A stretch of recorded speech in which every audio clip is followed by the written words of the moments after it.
হিন্দু ধর্মাবলম্বী ভাই বোনদের উদ্দেশ্যে একটি কথা বলতে চাই, আপনারা দুঃখের সাথে বলতে হচ্ছে আপনাদের এই দুর্বলতা আপনারা নিজেরাই সৃষ্টি করেছেন।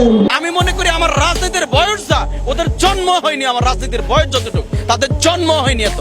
রাজনীতির বয়স 26 বছর, মাঠের রাজনীতি। এই সংবাদ সম্মেলনে বলেছে বাংলাদেশের সংখ্যালঘুরা, ধর্মীয় সংখ্যালঘুরা তারা পৃথিবীর সবচেয়ে ভালো আছে। আমরা কোন বিদেশি রাষ্ট্রের কোন বিদেশি প্রভুর সহযোগিতা চাই না।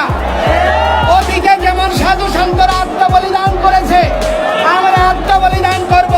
আমি যে জিনিসটি বোঝাতে চেয়েছি সেটি হয়তো বোঝাতে পারিনি। যে আমি আমার ঠাকুরগাঁ জেলার একটি মত বিনিময় সভায় আমার হিন্দু ধর্মাবলম্বী ভাই বোনদেরকে নিয়ে একটি বক্তব্য দিয়েছিলাম। যদি আমার সীমাবদ্ধতার কারণে আমি বোঝাতে না পারি, সেই জন্য অবশ্যই আমি আমার জায়গা থেকে দুঃখ প্রকাশ করছি।